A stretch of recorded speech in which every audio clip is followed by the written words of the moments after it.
வணக்கம் மக்களே, நான் உங்கள் லண்டன் தமிழ் மகன். மீண்டும் ஒரு காணொலியில சந்திப்போம். நீண்ட நாட்களுக்கு பிறகு இந்த காணொலி ரொம்ப மகிழ்ச்சியாக இருக்கிறது. தொடர்ச்சியாக காணொலிகள் வரும் என எதிர்பார்க்கிறேன். ஓகே, இப்ப விஷயத்துக்குள்ள போவோம். என்ன விஷயம் என்று சொன்னா, ஒரு மாதிரி 2023 இருந்து இந்த பேங்கினுடைய பேஸ் ரேட், பேங்க் ஆஃப் இங்கிலாண்டால நிர்ணயிக்கப்படுகின்ற இந்த அடிப்படையான வட்டி வீதத்தை 5.25 இருந்து படிப்படியாக குறைச்சி கொண்டு வந்து கடந்த மீட்டிங் வரைக்கும் ஒரு 3.7 வரைக்கும் குறைக்கப்பட்டிருந்தது.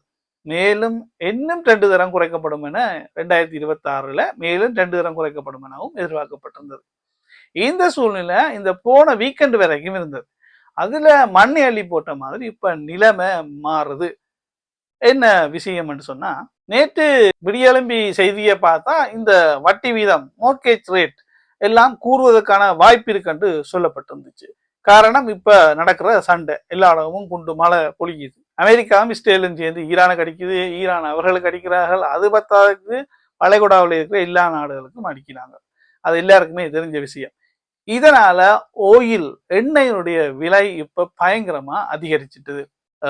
2 மாதங்களுக்கு முதல் பாத்தீங்கன்னு சொன்னா ஒரு பீப்பா எண்ணெயினுடைய விலை வந்து பெரல் $55 இருந்தது. அது கொஞ்சம் கொஞ்சமா அதிகரிச்சு சண்டை தொடங்க போகுது என்ற சூழ்நிலை இருக்கும்போது மெல்லமா அதிகரிச்சு இப்ப சண்டை தொடங்கினது போன கிழமையிலிருந்து ஒரு கிட்டத்தட்ட 11-12% அதிகரிச்சு இப்ப 75 போயிடுச்சு. அமெரிக்கா சண்டையை தொடங்கும் போதே அவர்களுக்கு ஒரு பிளான் கெரியா முடிப்போம் என்று ஒரு 3-4 நாளுக்குள்ள முடிச்சிடுவோம் என்ற மாதிரி.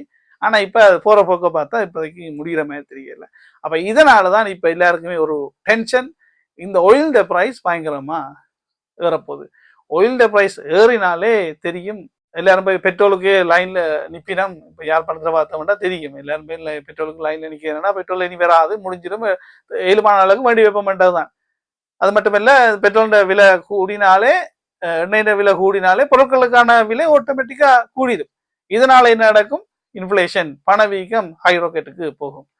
இப்போ இந்த ஹை ராக்கெட்டுக்கு போனா இன்ஃபிளேஷனை கண்ட்ரோல் பண்ணணும்னு சொன்னா அரசாங்கம் பாவிக்கிற ஒரே ஒரு ஆயுதம் இந்த வட்டி வீதம். எவ்வளவு கஷ்டப்பட்டு வட்டி வீதத்தை குறைச்சி கொண்டு வந்தினமோ இப்ப அந்த பணவீக்கத்தை கட்டுப்படுத்தணும்னு சொன்னா மீண்டும் வட்டி வீதத்தை அதிகரிக்க வேண்டிய சூழ்நிலை தான் ஏற்படும். இதனாலதான் ஒரு மார்னிங் நியூஸ் நேற்று வந்திருந்தது.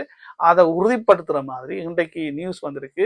யூகேல இருக்கிற மேஜர் பேங்க்ஸ் லெண்டர்ஸ் தங்களுடைய மோர்கேஜ் ரேட்டை அதிகரிக்கிறதாக அறிவித்திருக்கிறார்கள். இதுல முக்கியமா பார்த்தோம்னு சொன்னா HSBC, NatWest, நேஷன் வைட், மற்றது கோவன்ட்ரி பில்டிங் சொசைட்டி தங்களுடைய பிக்ஸ் ரேட்டை வந்து அதிகரிக்க போயினோம் என்றதை உறுதிப்படுத்திருக்கணும், அனௌன்ஸ் பண்ணியிருக்கணும். இதுல பாத்தீங்கன்னு சொன்னா NatWest மற்றது நேஷன் வைட் 0.25% தங்களுடைய பிக்ஸ் ரேட்டை ஃப்ரம் டுமாரோ வந்து அதிகரிக்கிறதாக சொல்லியிருக்கணும்.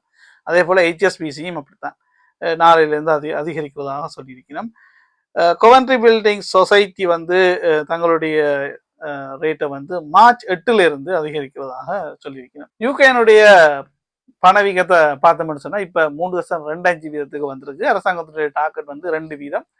அதுவுமே முதல் இருந்த சூழ்நிலையின்படி ஏப்ரலுக்குள்ள அது 2% அடைஞ்சிடும் என்றதும் இப்ப ஸ்பிரிங் ஸ்டேட்மெண்ட்ல போன புதன்கிழமை நடந்த பாராளுமன்றத்துல லேபர் கவர்மெண்டுடைய யூகேனுடைய சான்சலர் ஸ்பிரிங் ஸ்டேட்மெண்ட்டை வாசிச்சாங்க. அதுல வந்து லேபர் கவர்மெண்டுடைய ஆட்சியில வந்து இப்ப பணவீக்கம் கட்டுப்பாட்டுல இருக்கு. 3.2%.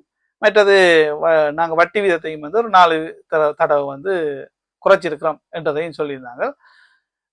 ஏப்ரலுக்குள்ள அது 2% வெறும் என்ற மாதிரி சொல்லப்படுது. ஆனா இப்ப வந்த பிரச்சனையால இதுக்கான வாய்ப்புகள் நிறைய குறைவு. அதாவது ஆயில் பிரைஸ் கூடினதால வருகின்ற மாதங்கள்ல பணவீக்கம் அதிகரிக்கிறதுக்கான வாய்ப்பு இருக்குன்னு சொல்லப்பட்டிருக்கு. இனி அடுத்த பேங்க் ஆஃப் இங்கிலாந்துடைய அடுத்த மீட்டிங் இந்த மாசம் 19 இருக்கு. அந்த மீட்டிங்ல என்ன மாதிரியான முடிவுகள் எடுக்கணும்ன்றதை பொறுத்திருந்து பார்ப்போம். ஆனா இதுவரைக்கும் அந்த செய்திகளின்படி மோர்கேஜ் ரேட் வந்து அதிகரிக்கிறதுக்கான வாய்ப்புகள் இருக்கின்ற மாதிரி தான் தெரியுது. அதை சில மேஜர் பேங்க்ஸ் HSBC, NatWest மற்றது Nationwide, Coventry Building Society உறுதிப்படுத்திக்கணும். யூகேல இருக்கிறார்கள், நீங்கள் வீடு வாங்க போறீங்க, ப்ராப்பர்ட்டி வாங்க போறீங்க, உங்களுக்கு மோர்கேஜ் அட்வைஸ் வேணும், அல்லது உங்களுக்கு மோர்கேஜ் எடுக்கணும், ஃபர்ஸ்ட் டைம் பையரா இருந்தாலும் சரி, ரீமோர்கேஜ் செய்யறதா இருந்தாலும் சரி, பை டு லேட்ல ப்ராப்பர்ட்டி வாங்குறதா இருந்தாலும் சரி, உங்களுக்கு மோர்கேஜ் எடுக்கணும், மோர்கேஜ் அட்வைஸ் வேணும்னு சொன்னா கீழே இருக்கிற நம்பர்ல தொடர்பு கொள்ளுங்க, எங்களால அந்த சேவையை தர முடியும். மீண்டும் ஒரு நல்ல காணொலியில சந்திக்கின்றேன். நன்றி, வணக்கம். உங்கள் லண்டன் தமிழ் மகன்.